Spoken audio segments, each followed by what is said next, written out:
Okay, good afternoon, everyone. Welcome to our panel on mainstreaming international economic law by other means, Chinese investments in upper middle income economies.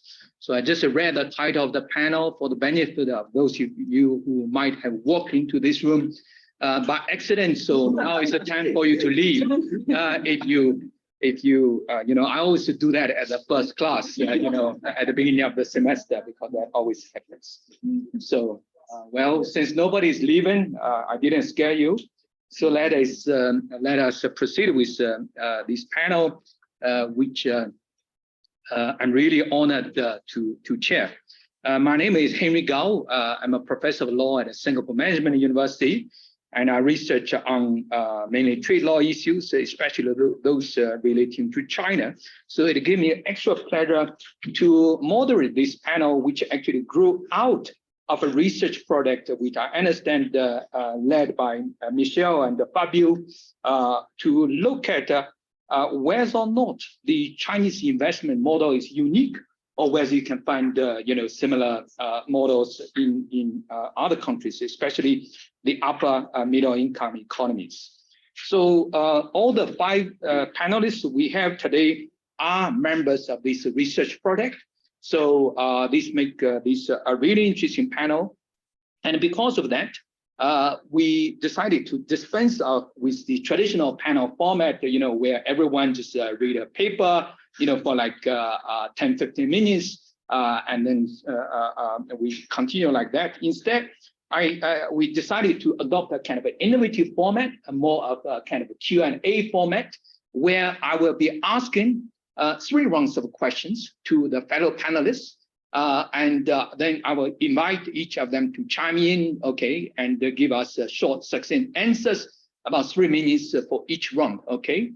And then after this kind of internal dialogue among the panel for 3 rounds, we will open the floor to the audience, okay? So without further ado, let me start by, first of all, introducing the panelists so that we don't have to do introduction later.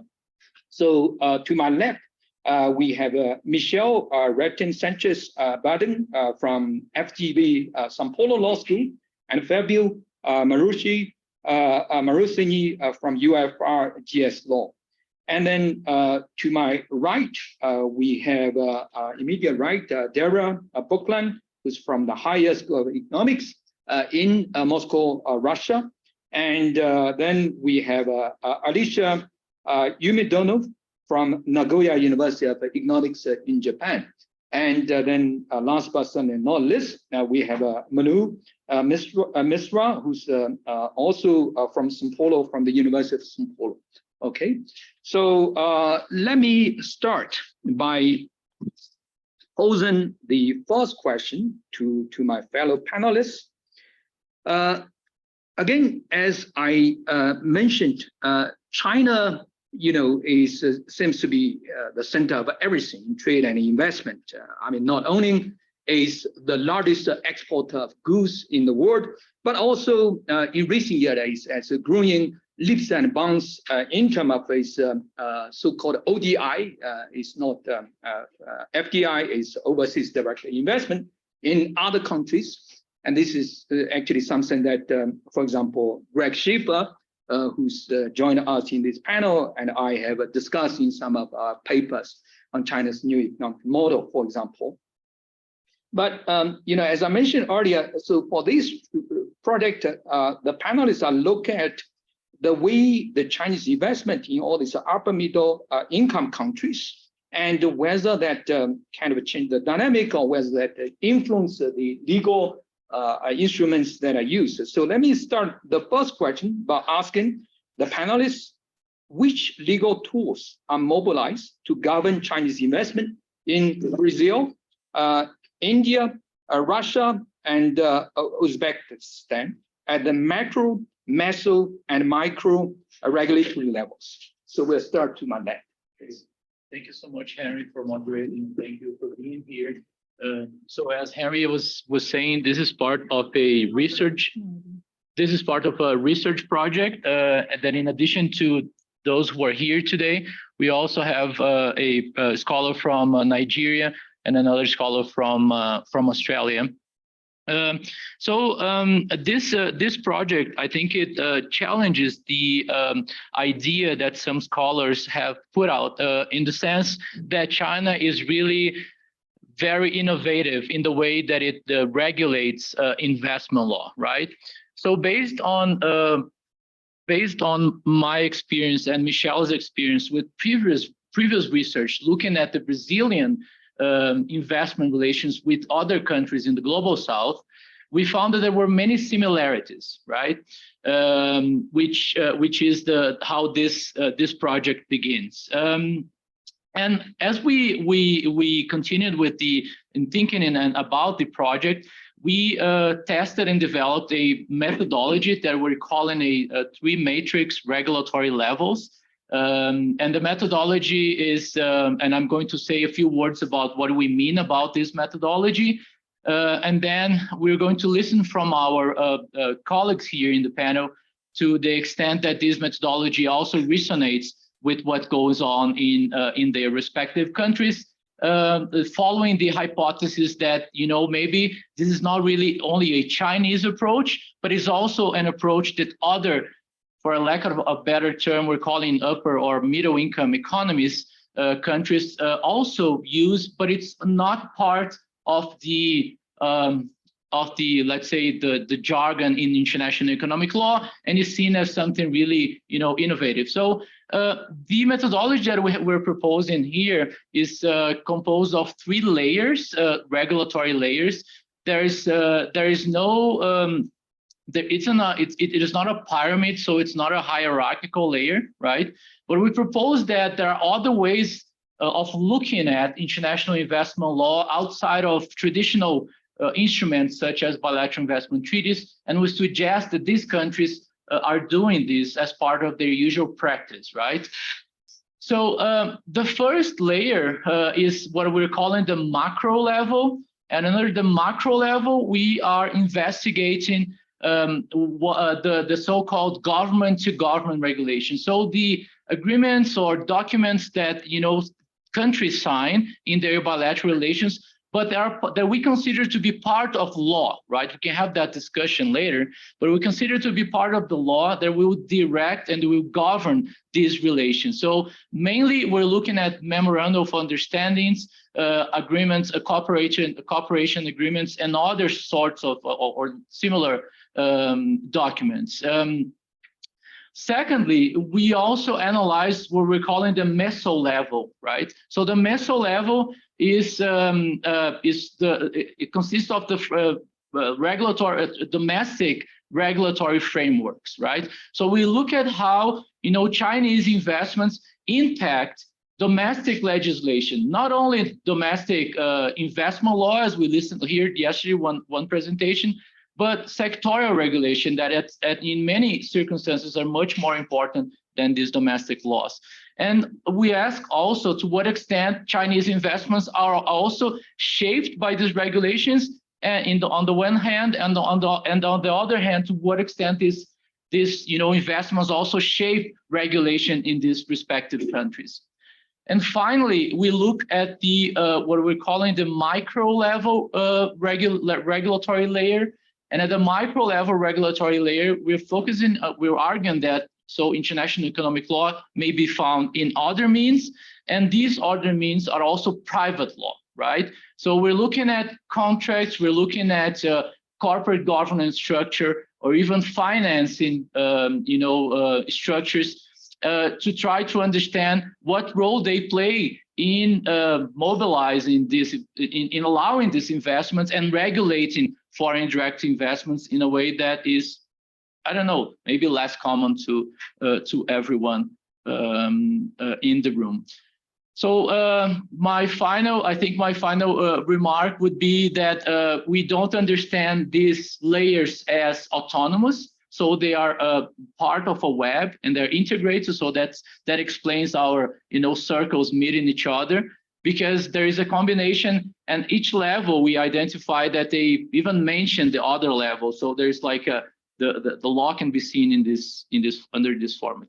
So without further ado, I'll ask Daria to tell us how does this methodology sound to you in the case of Russia. Thank you. Yes, thank you very much, Fabio. Thank you for inviting us to such a fantastic project, not only for coming up with such a fantastic idea, but also bringing us together from all over the world, from different parts of the world, and presenting here the first results of our research. Before moving directly or answering the question of which tools are regulating Chinese and Russian investment relations, I would like to draw your attention that these tools were changed, and both China and Russia agreed to modify these tools due to the dramatic increase of Chinese investments in Russian economy during last 1 year and a half.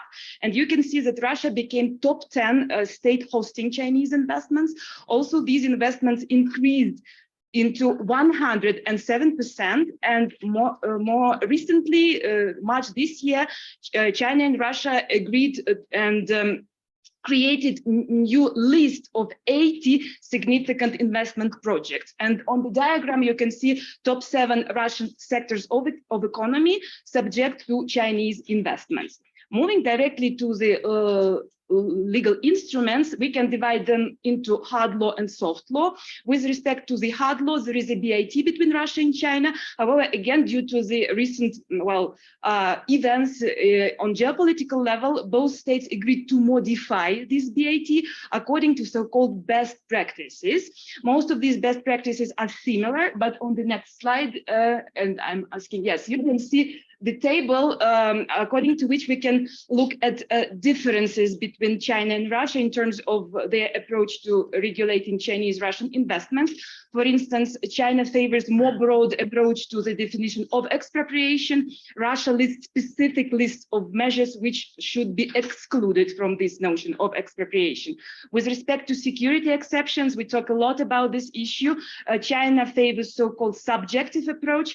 Russia favors so-called partially objective approach, similar to the one that was used by the WTO panels. And finally, China favors, with respect to dispute settlement in ICSID. China prefers ad hoc dispute settlement. Moving to the soft law instruments, there are several memorandums of understanding signed between Russia and China. The last one was signed last year, 2022. Also, there is a special plan on cooperation between Russia and China on investment cooperation, which both states, again, recently, March this year, agreed to modify. And finally, they also, both states agreed to establish a list of 64 significant investment projects, these projects cover more than $117 billion volume of investments. With respect to meso level, Russian national legislation provides for 4 federal laws, which enshrine general rules or regulating investments in Russia, and also specific rules, for instance, focused on business entities of strategic importance. And with respect to micro level, Russia provides for a special regulation according to its civil law, and the main instrument is investment partnership contract. So nothing special with respect to China. However, in my research, I focus in a very specific sphere on Chinese investments in Arctic. And in the next slide, you can see that also China is not an Arctic state. However, China considers it as a pre or near Arctic state. Moreover, it included so-called, as you can see on the slide, Polar Silk Road in its Belt and Road Initiative.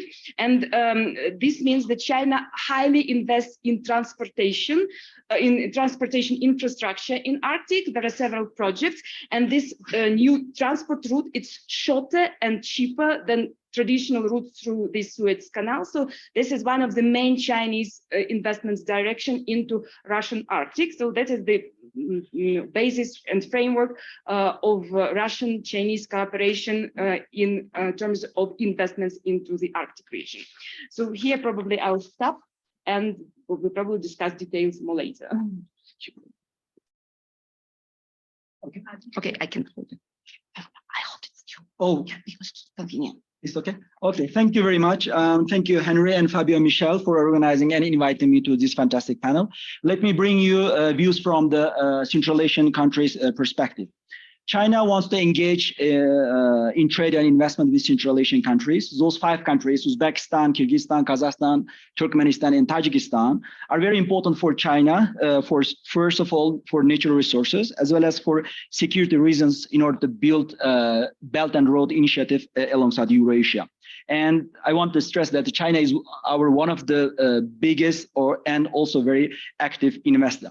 So in general, in case of the macro level, China mobilized the conventional EU tools as well as, let me call them Chinese tools, soft law tools. Moreover, as a legal consciousness of Chinese investors are rising now inside and outside China, China wants to protect them with the whole armada of EU tools in overseas, be they hard law or soft law. First, in case of the traditional EU tools, many countries, some of the countries inside in Central Asia are members to the WTO, and all of them have double taxation treaties as well as bilateral treaties with China. But interestingly, we have any dispute. I mean, registered dispute with Chinese companies, both in or Chinese state, both in WTO as well as in ISDS. However, interestingly, recently in Xi'an summit, President Xi said that we want to update our BITs with Central Asian countries, which is very interesting for me. So how about the Chinese tools, let me say, or the soft law tools? China also using them a lot. For instance, in case of, again, let me go back to the Xi'an summit in the last May, China, Uzbekistan, China, and other Central Asian governments, they concluded whole bunch of, hundreds of the documents. For example, in case of Uzbekistan, they conclude a program for the development of comprehensive strategic partnership in a new era. And there you can find 9 agreements, 3 protocols, dozens of MOUs, and more than 10 economic agreements. So, and in case of MESA level, my current research actually explores the domestic regulatory schemes and their role in the facilitating Chinese FDI in cement industry. Why cement industry? Well, because of excess capacity, tough investment, tough competition environment, and also BRI. In the last 7 and 6 years, many Chinese cement industry companies are migrating from China to the Southeast Asia and Uzbekistan and the Central Asian countries. As you know, cement industry is very polluting industry, and it's very, it's a huge danger to the human health and environment. Therefore, the regulatory capacity of the regional countries are key, but unfortunately, there are lots of reports about the disobedience of the Chinese cement industries in Central Asian countries. So here I want to emphasize mainly 2 points on MESA level. First is on environmental protection, Chinese stance is a key, I think. Till very recently, China asked its companies to pay attention to the local, local rules, to the recipient countries' rules. But recently, after 2020, China started to change its tone, and it started to ask its own companies to pay attention to international standards as well as Chinese standards if the environmental regulatory standards are low. And finally, in a micro level, most of investments are coming from big SOEs such as Huaxin or Anhui Conch. Their entry strategy is to form joint ventures with local elites or local big companies. Why is that so? I'm going to study them during my field trip to the region soon. Henry, I will stop here.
Okay, so thank you very much. So the brief question would be yes, Russia uses the same legal tools in regulating. Is it fine? No, it's fine. Okay, so yes, the brief answer would be yes. Russia uses the same tools regarding other countries. So BITs and memorandums of understanding, lists of investment projects, plans of investment cooperation, but there is a difference in substance which affects the legal provisions of this tool. The difference is that in many cases, Chinese-Russian investment relations are of a strategic nature, and in many instances, this strategic interest prevail over the economic interests. And even though the investment project can be like questionable from the economic perspective, from the beneficial perspective, if it is strategically interesting for both states, sometimes this strategic interest prevails over the economic ones.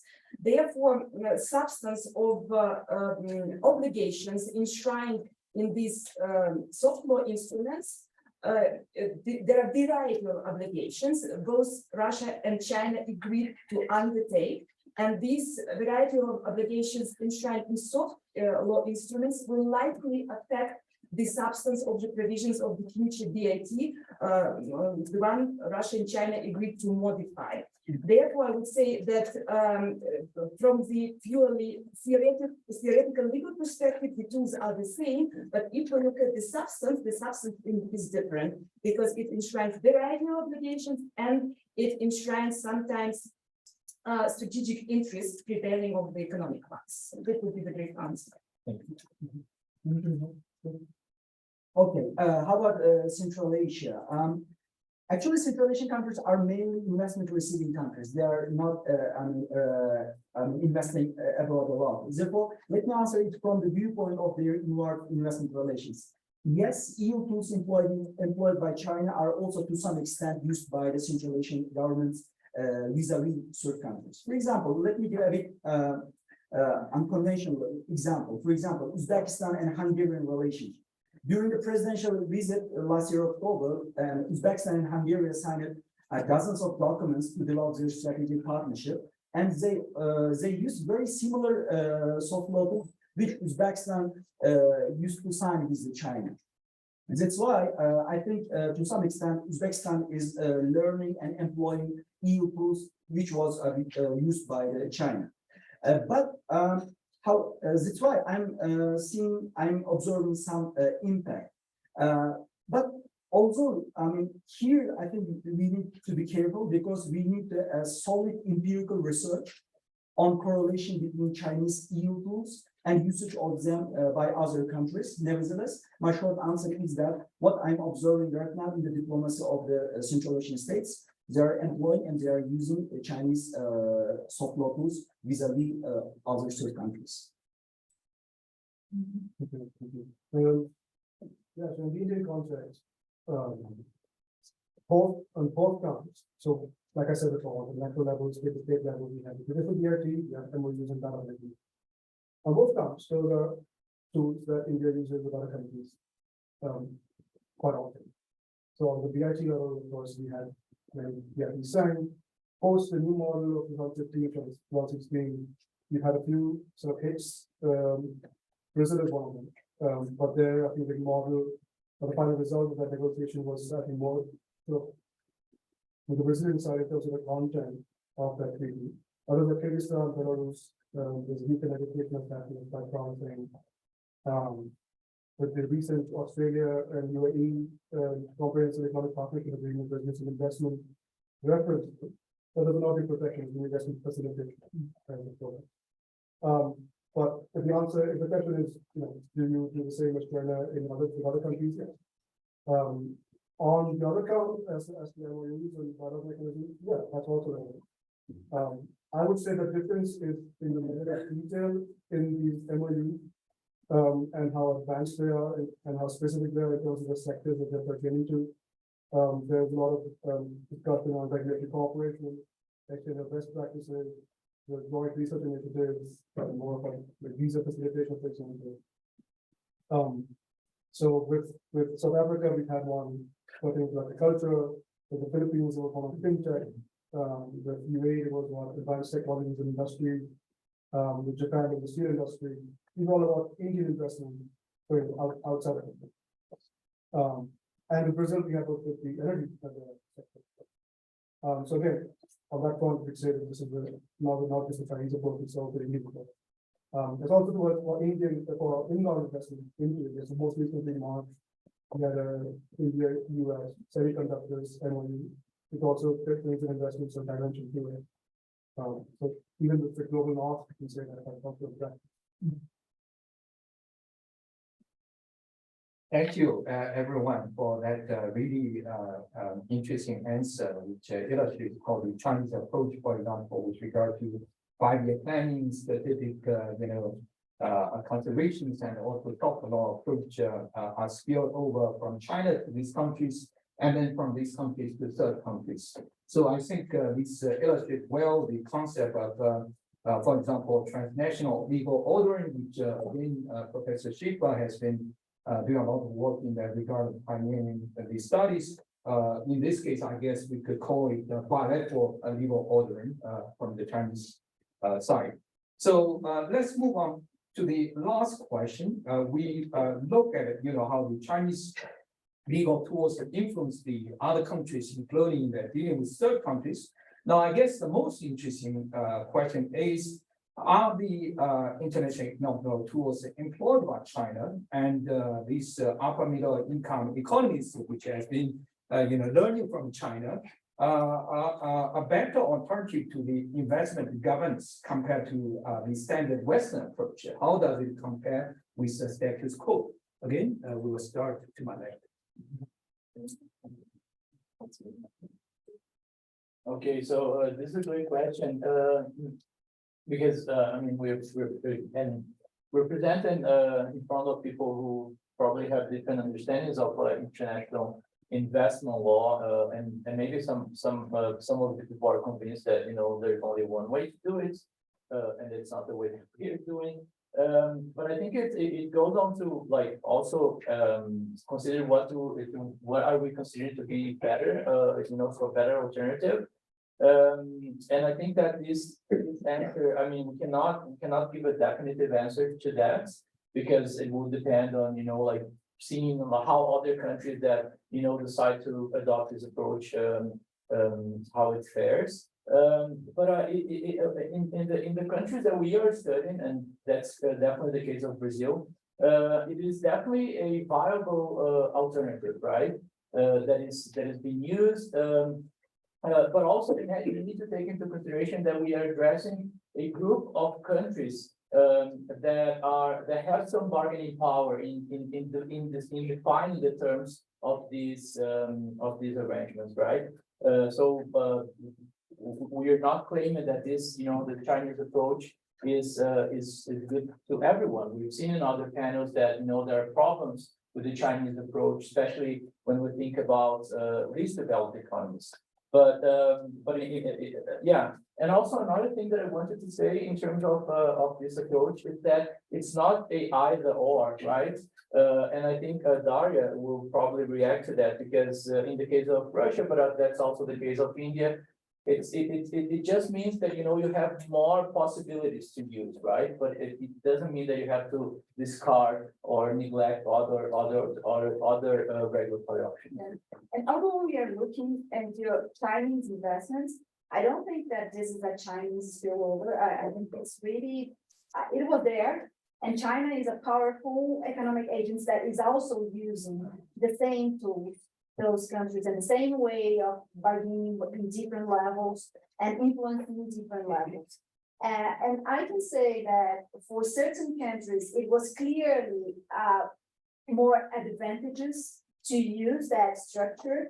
In the relationship of Brazil and Angola, we can see that countries were kind of, with the limitations that they had in the international system, for example, in the balance of payments, they were not able even to continue their transactions normally, and they had counter trade at a certain level, and they had to mobilize all the structures that were in the middle and micro level.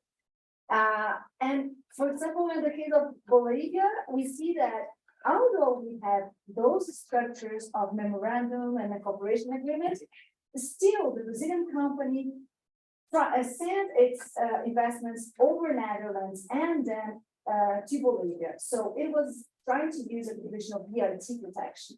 So there is a combination, as Daria mentioned for the case of Russia, there's a combination of traditional IL tools and these other ones. So I think that what is more interesting in the project is trying to enlighten different structures that are not often considered in our scholarship on investment law. Exactly, actually, Michelle and Fabio already answered instead of me. Yes, in the Czech-Russian case, it's not an alternative.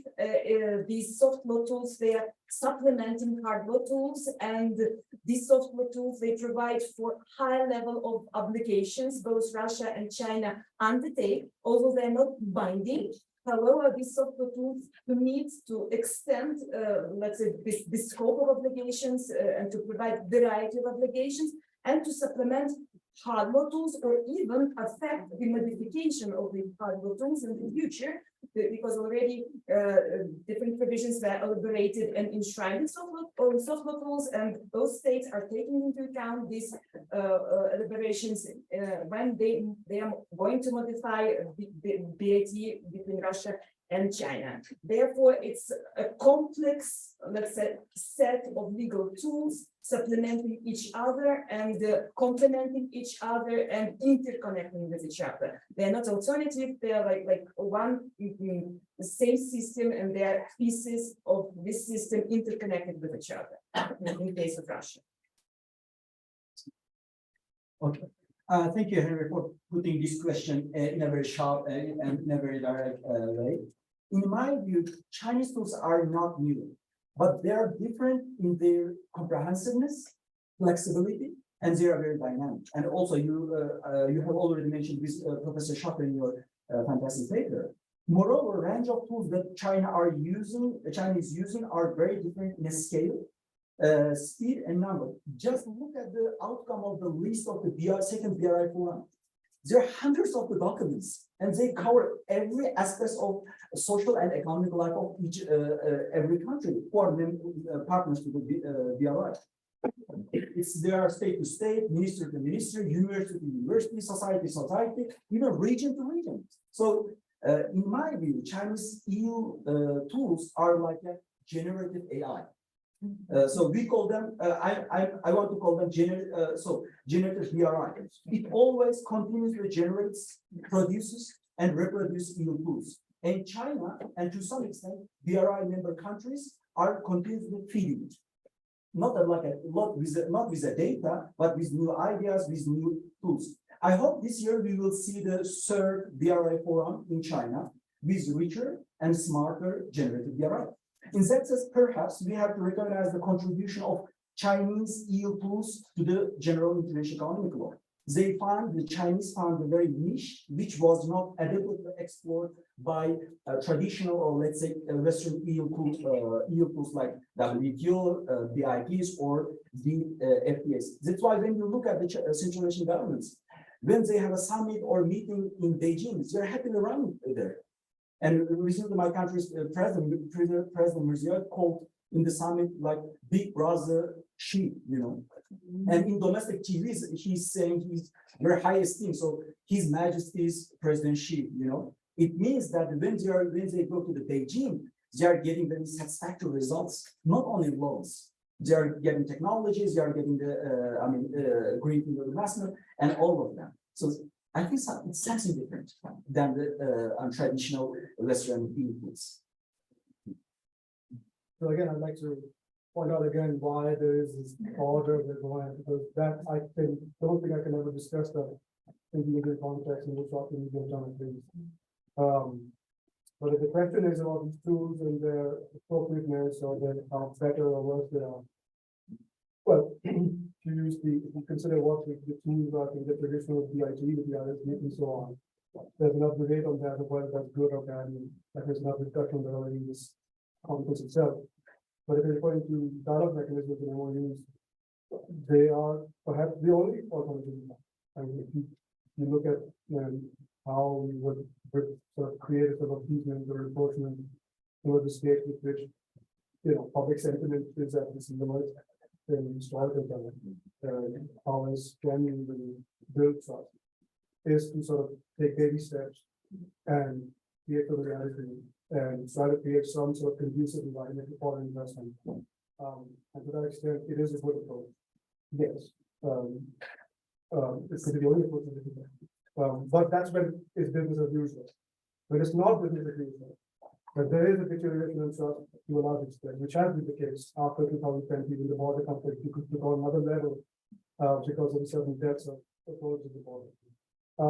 Then it will be then you get a unilateral approach from the state, because the underlying purpose of the regulation that those legal tools is about excessive control or scrutiny. It's the whole basis of it is mistrust. So in that context, no, it's not a regulation, but it doesn't serve the purpose. All right, thank you.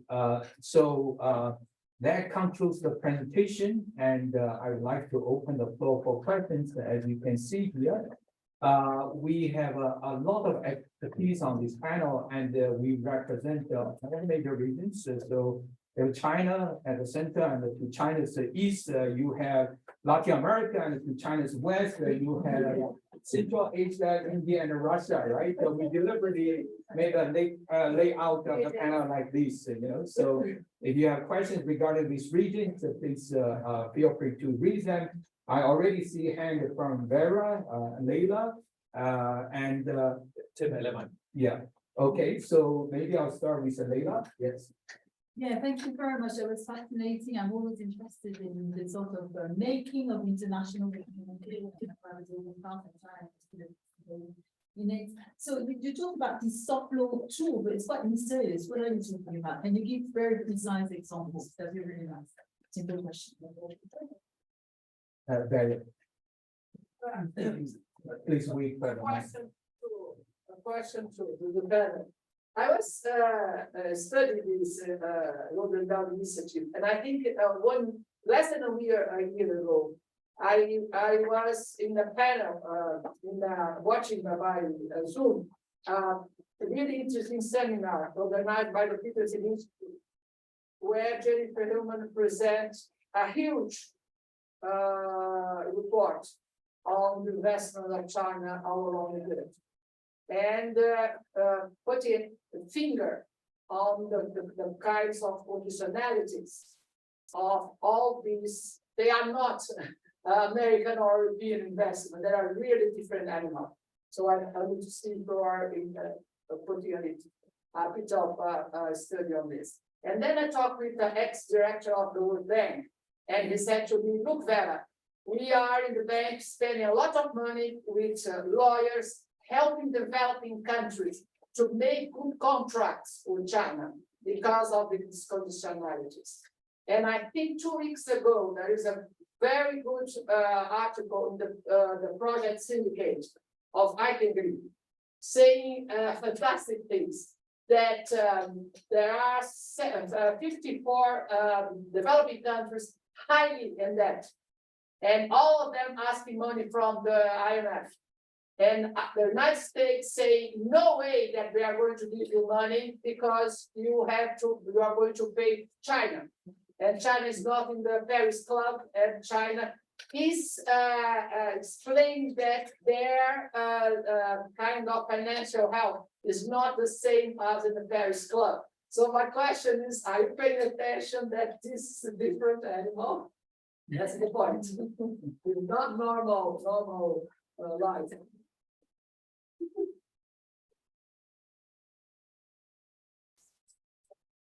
Thank you to Eleman from the University of Passau. In Europe, Chinese investment, inbound investment is currently very much scrutinized. Right, we have strengthening of FDI screening regimes, and in Germany, for instance, we had the case of the Hamburg port, which was restricted.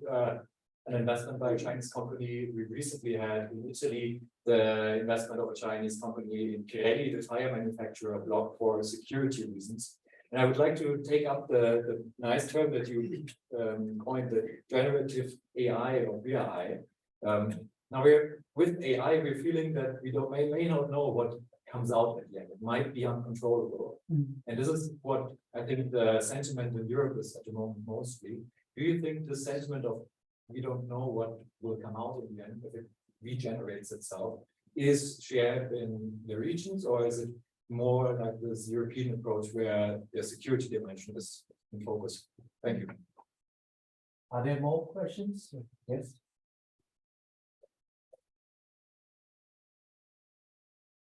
Thank you to all speakers and for the presentations. My question is to Manu. Hello. Otherwise, I would ask my colleagues from Israel, but I was quite interested when you mentioned something about the agreement of facilitation of the Western between Brazil and India. Yeah, you made some comments. Could you elaborate a little bit? Because I'm still doubt whether this model is really better. There's one more at the back.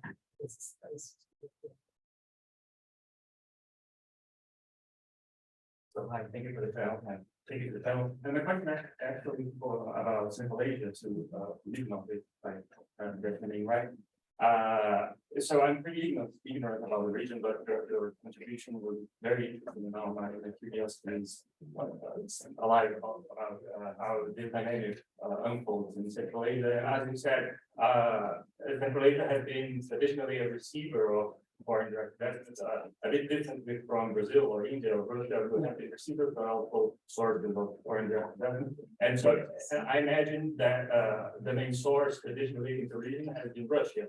So I wonder if somehow was there any kind of interaction between Chinese and Russian investment in the region? Was there somehow any kind of tension? Is this analytically relevant to understand the Chinese interaction in the region? And so would this be a specificity from Central Asia in comparison from these other regions?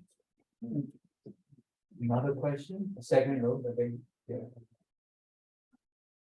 Thank you very much for all the presentations and congratulations to Michelle and Fabio for the project. My question is for Manu. I was wondering if you could also elaborate about the model VIP and what are the influences you see there in the capital VIP, right? And what sources the influence from the whole. But the influences that for the VIP and sources, right, for that particular model. Thank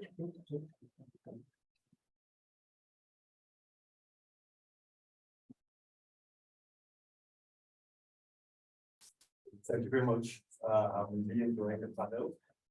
But still, I was involved in a panel earlier where we were talking about Chinese, Latin America, development finance. And there seems to be a little bit of a distinction between the group of countries that you're dealing with and the group of countries that we are looking at, except for maybe Brazil. But in your title for this session is that upper middle income economies. They're really the BRICS in Brazil, Russia, India, China, and well, some other entities. And these are countries that are both recipients but also donors. So it would be interesting to see what is the mix in terms of for example, Brazil. How much is it lending abroad or providing support abroad relative to receiving,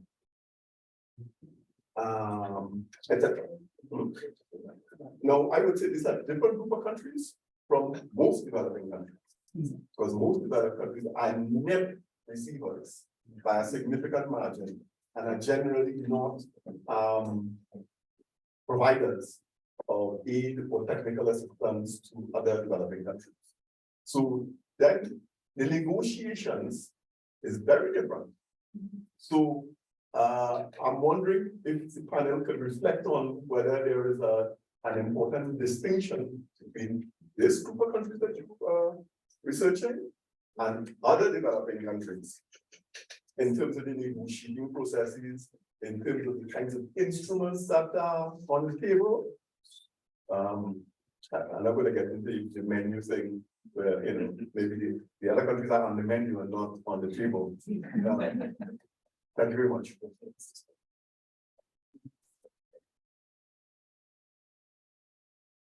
Thank you for all the nice questions. Because this is the project is a research project in progress. So we deliberately structured the panel discussion in such a way so that there will be less time for presentations and more time for the Q&A with the audience. And we are really glad that you are taking up on that offer and asking all these interesting questions. So I will start in this direction for the panelists to answer, but before the panelists to answer, maybe I will just make a clarification with Daria. Actually, the report you mentioned was by Jonathan Hillman, right? And not by Jennifer Hillman. Jonathan Hillman is this research fellow at the CSRS research. Just institute I have here. I'll take it. Yeah, because I don't think Jennifer Hillman did a study on the. He was the chair of the panel. Yes. He was the chair. She was. Yeah, because I know Jonathan Hillman at the CSIS has been doing a lot of work on BRI conditionalities. But Jennifer, I'm not sure. But anyway, yeah. Let's start with Manu. Yeah, also on the Brazilian area of the IT, it reflects a compromise that would be overall to the common good. On the whole, more elements from Brazil's model were part of that. As if the whole person doesn't facilitation focus of it. No indirect exposure to those ones that evidence. So the case is really model, but not. From India's point of view, no MFN work, there was no MFN at all. Which is there was a reference to critical infrastructure in the security section, which I think was a reflection of India's experience with certain ISVs in previous years. There's no tax measures out of the purview of the Indian experience based on its past experience. So there's some elements which you can say, yeah, that was on the Indian side. But overall, on the whole, if you look at the analysis of the reflects more tilt towards Britain. Generally, the model IT. Yeah. So I was the intern in that department with drafted that model IT very much. And I was just the only intern in the corner, so I just understand what's happening here. But my personal sort of perception of what was happening was that there was two concerns. First, no claims, no arbitrary claims. There's two significant things. There's a correction, of course, there's a concern for them, but they don't want any arbitrary claims. And if there is a claim, you win the case. That's the objective from the policy. That's my impression. Okay. Because a little part of the audience here is not for the best position. I'm very careful as to how much opinion I diverge here. But that is my impression. And I think that reflects in the nature of how definitions are drafted, how the business technologies are done.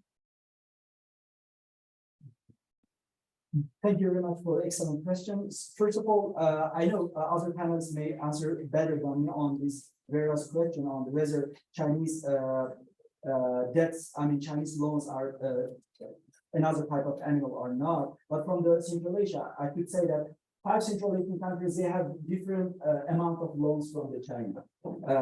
For example, in a recent, not a recent, 4 years ago, there was a very famous report on the debt trap of the China, and among them, 8 countries were so fragile, and among those countries, 2 of them from Central Asia, namely Kyrgyzstan and Tajikistan.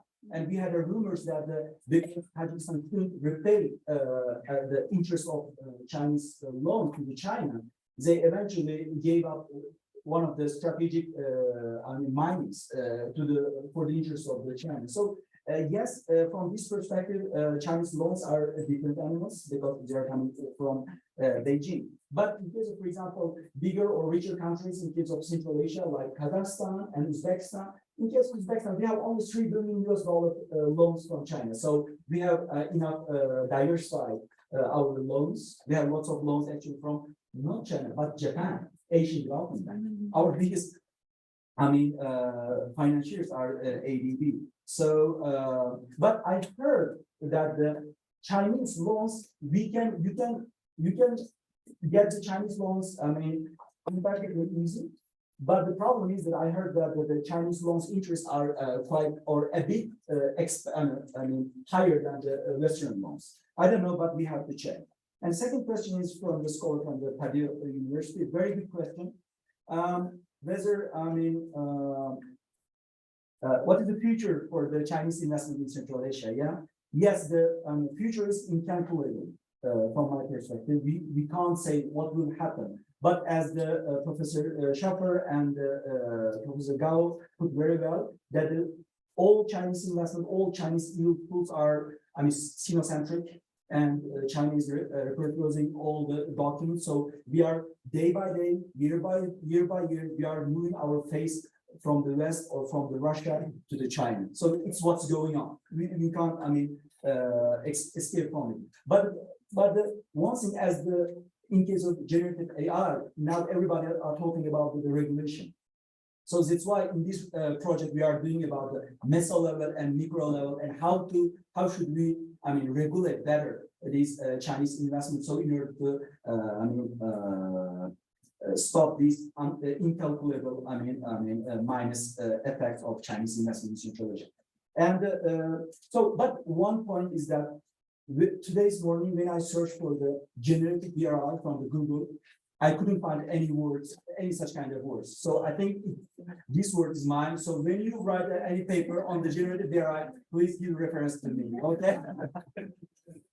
And the final point is a very good question on the Russia and the interaction of Russia-Chinese relationship on the Central Asia. Actually, there are lots of papers by the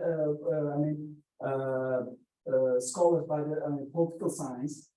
But what's going on in Central Asia is that, unfortunately, because of sanctions, Daria knows very well, Russia's muscle is not so stronger as before. But there's a harmony between China and Russia, and China is investing in some areas, for example, solar energy, cement, manufacturing. But what is Russia is doing? Russia is investing in the nuclear energy.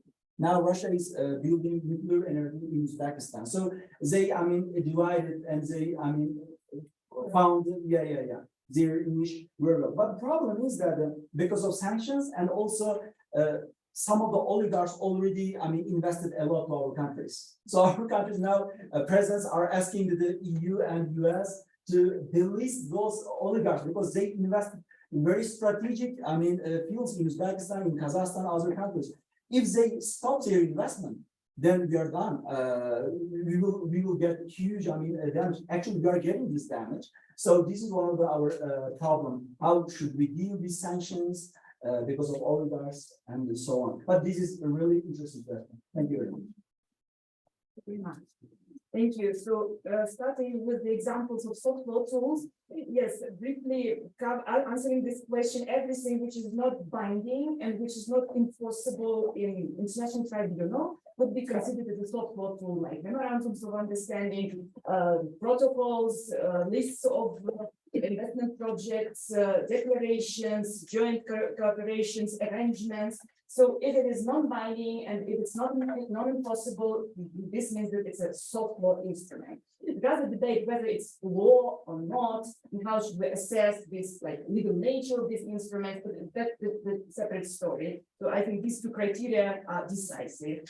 So with respect to if should Russia be afraid of Chinese investments, now in this geopolitical situation, it seems that Russia and China are protecting their common security against the Western countries. Therefore, that is one reason why Russia welcomes Chinese investments. The other reason is that Chinese investments, they replace these sectors, the several sectors of Russian economy were released by Western investors, and the place is empty, and China in a very fast manner replaces Western investments and occupies these sectors of Russian economy, and that is the fact. And again, Russia welcomes these Chinese investments. So now it's not a question of probably the future, but the question of the present security and strategic cooperation between Russia and China, and how investments can contribute in this security and strategic cooperation and between Russia and China.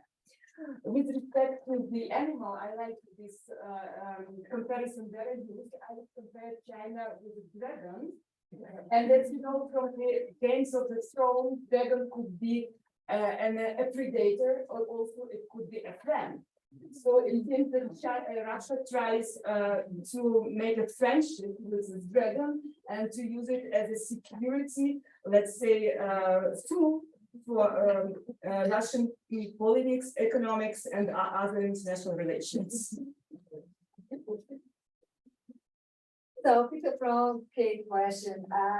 That's a very big one, and it's a way of for us to explain it a bit.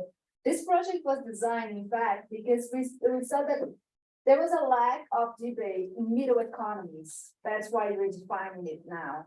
Because we have a lot in developed countries' economies, how US responding to China, how Europe is responding, Japan, a lot about countries that are in that because of BRI types of agreements and loans, but very few about those countries, or not about those countries that are kind of exporters of capital, or even when they are not, that is the case of Brazil as 2015, Brazil is in a very weaker position economically and politically, but Brazil still has its own domestic capacity. That's what we worked a lot in the past, very nice.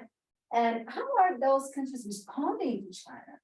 And so this is the question that this project aims to enlighten, but at the same time, we have in the project still Australia that's kind of considered sometimes as a developed economy.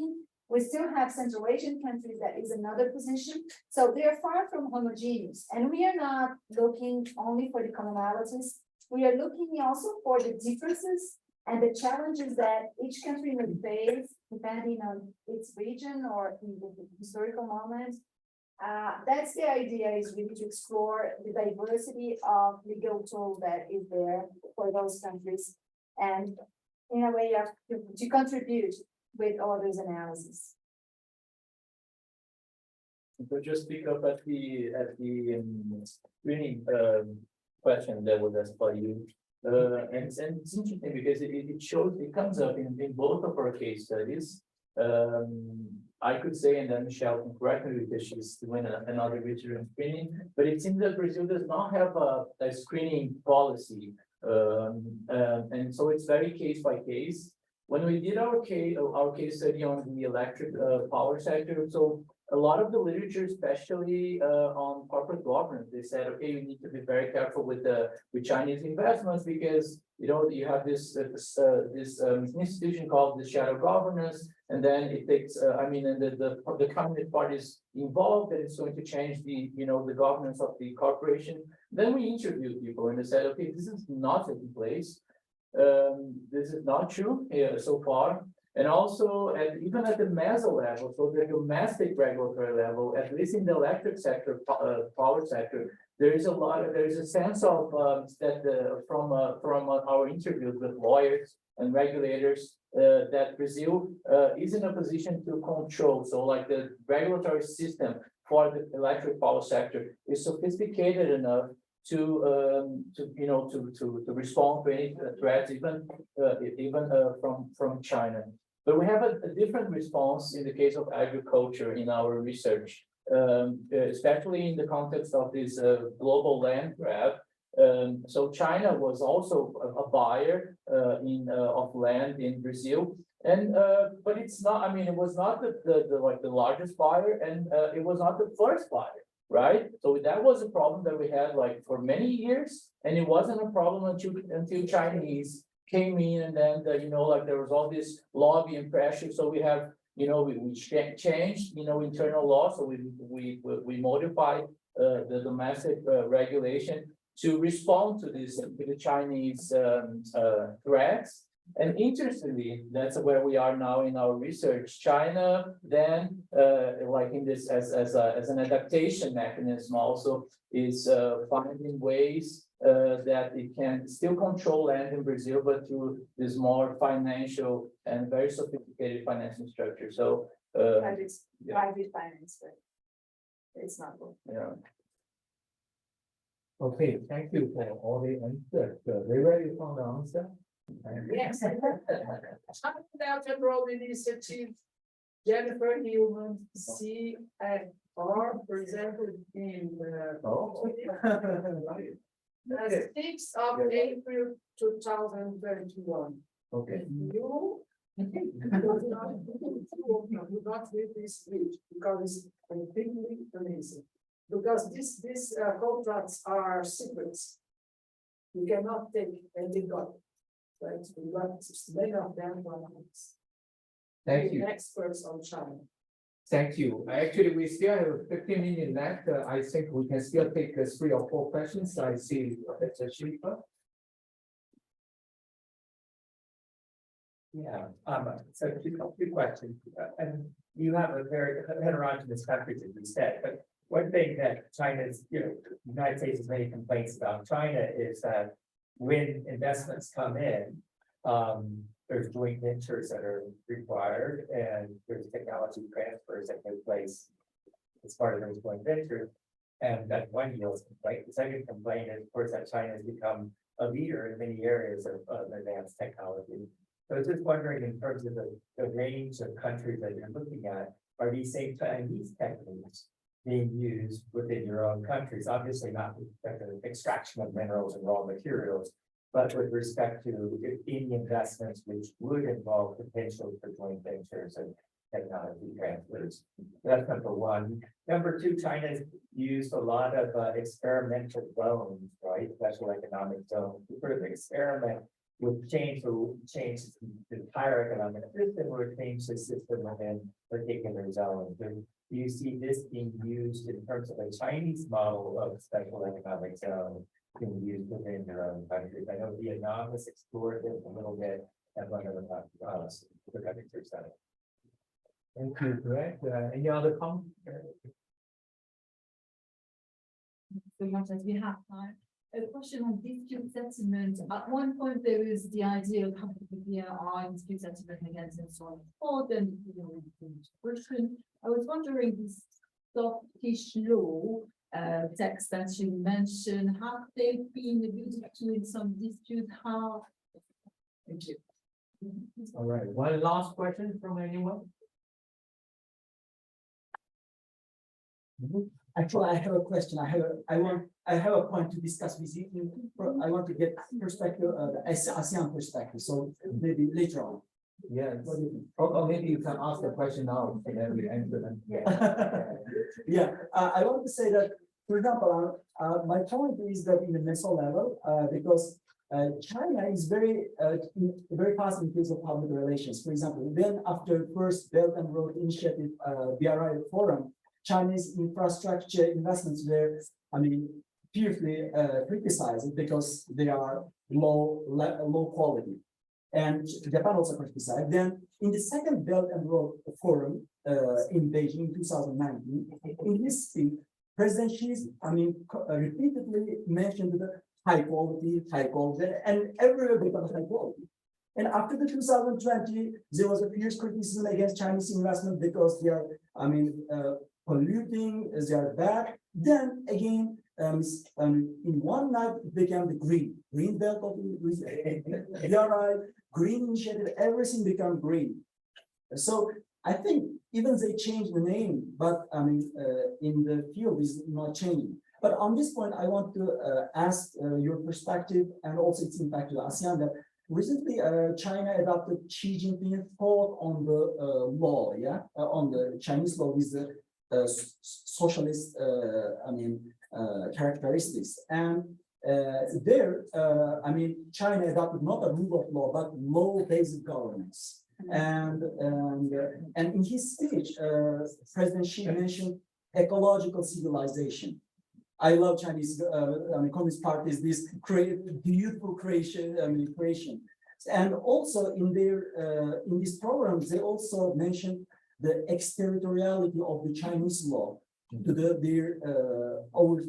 companies who are operating overseas. So China, of course, they have some minus effect, but as well as China is putting more, emphasis on the protection of environment, human resources, etc. So do you think that with such kind of policy, can we see the high quality services, high quality investment by Chinese corporations, not immediately, but in the coming decade?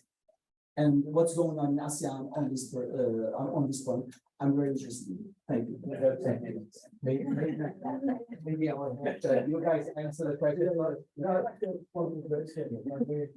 So in India, you have the case of there's an app called Shiny, and it sells fast fashion.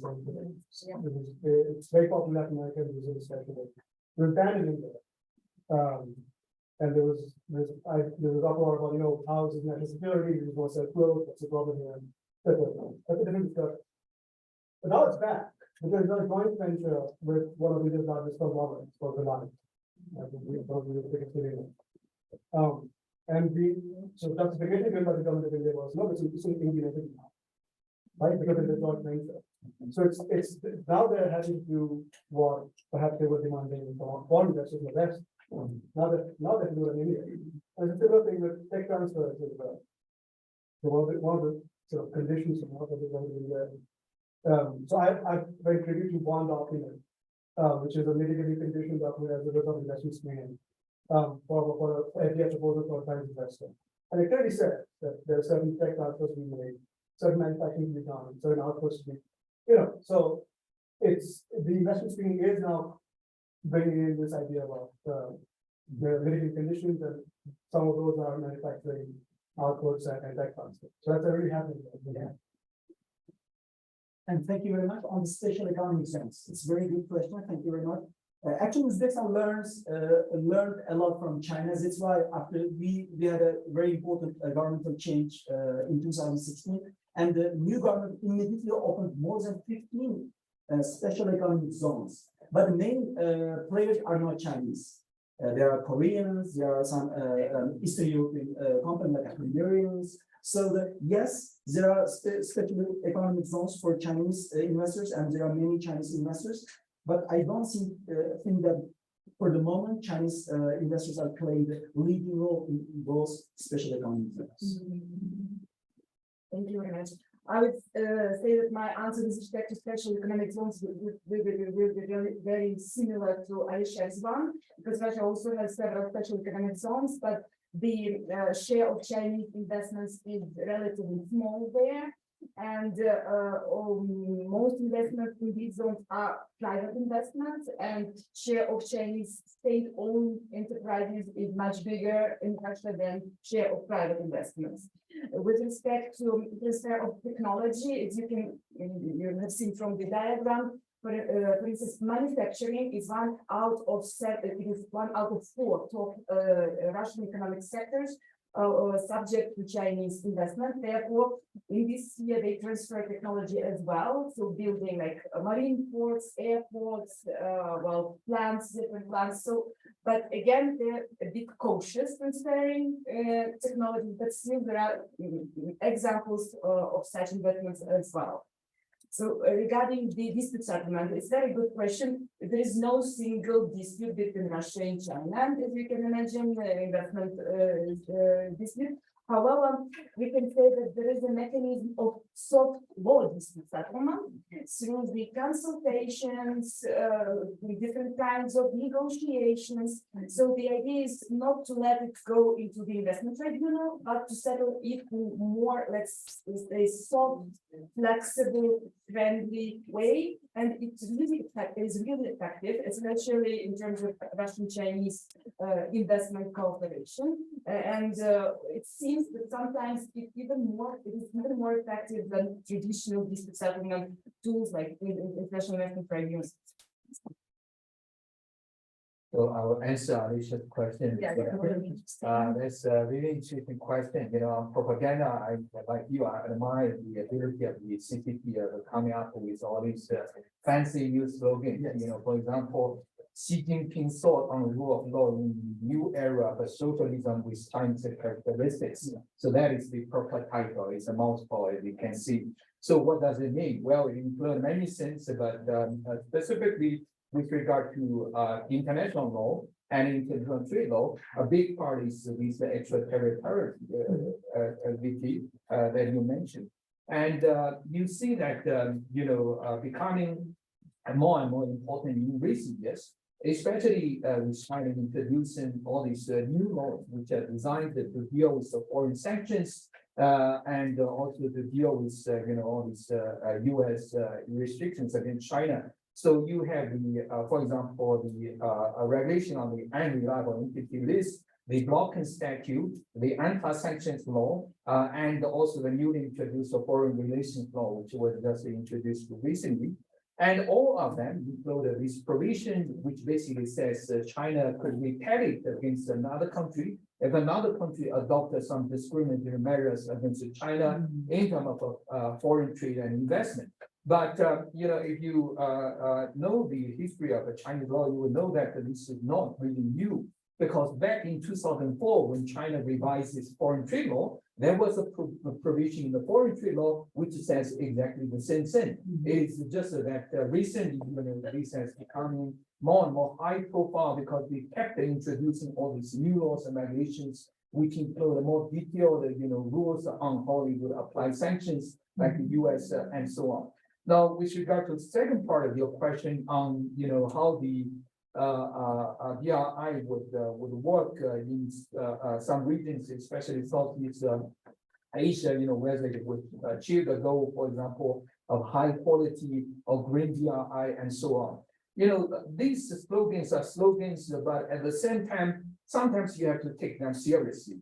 And I would divide the answer to the question by looking at different types of enterprises. So on the one hand, you have the SOEs, right? Like you rightly pointed out, for example, in Central Asia, many of these Chinese firms investing in Central Asia are Chinese SOEs. So for SOEs, they do have to follow these slogans very carefully because these are political directions from higher up, So they have to follow that. Why? Because the CEOs of these SOEs are also party members and also high-level government officials, and many of them later would become ministers or vice ministers in various ministries. So of course, they have to pay attention to the political slogans. But on the other hand, you also have private firms. So you have all these private firms investing in BRI countries.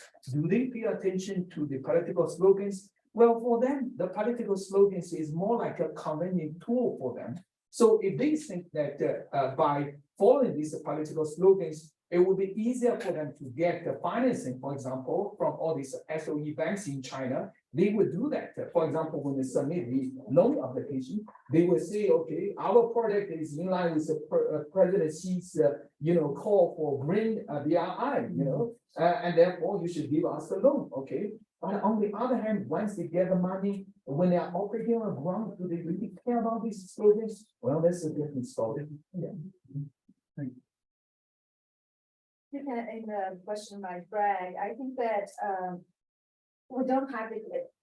It's important to say that we are speaking from Brazil, and from Brazil is different from other countries, and specifically from other Latin American countries, because I think that we can raise questions such as those for Mexico, for example, but not for Brazil. Brazil is not playing that type of role for the economy of China. Brazil still is a provider. I think Brazil economy has two roles for China. One is the provider of natural resources, and secondly is a space to be an investor in safe types of investments that will keep safe the value chains that they need. That is for food security and other topics.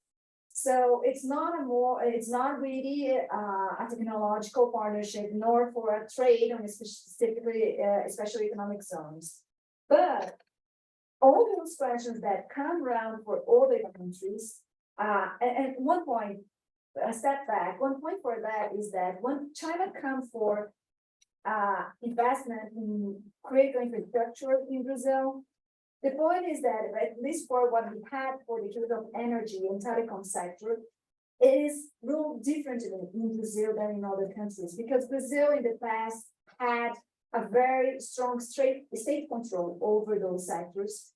Brazil historically had problems. It's not because Brazil is smart and intelligent, and so it's just that Brazil had huge problems in the energy supply in the past. That's why we have a very sophisticated system of regulation and supervision of the actors that are in the system.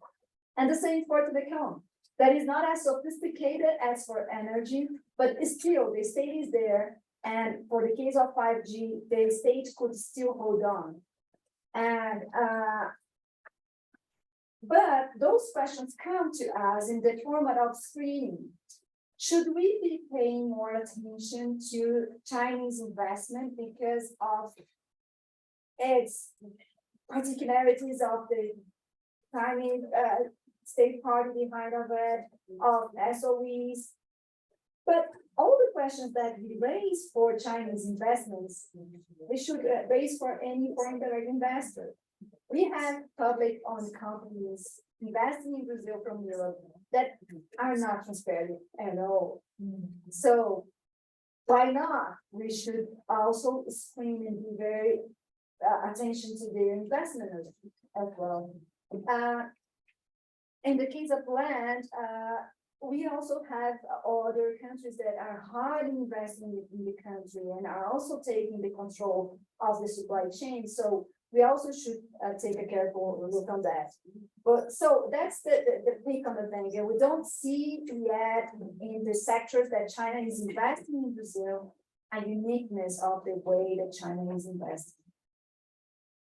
Maybe you know disputes are Yeah, okay. I think I'll go back to Leila's question on dispute settlement. We were certain we're gonna get a dispute settlement question. No, but it's interesting because so speaking from the Brazilian experience, in these agreements, and I think that's an interesting point. In this at the macro level, right? So with the diplomatic government structures, Brazil and China, they created a bilateral commission. It's called COSBAN, and part of the, let's say, competency of the commission is try to prevent disputes, right? So we don't have like a traditional, or not traditional, we don't have like standard ISDS, because that would be like, the concern, but we have this other mechanism that are not, again, that are part of Brazil's repertoire, right? So the Brazilian model is about prevention. Brazil's interaction with Angola was also done in similar terms, and in Bolivia. So I think these countries are thinking in different terms.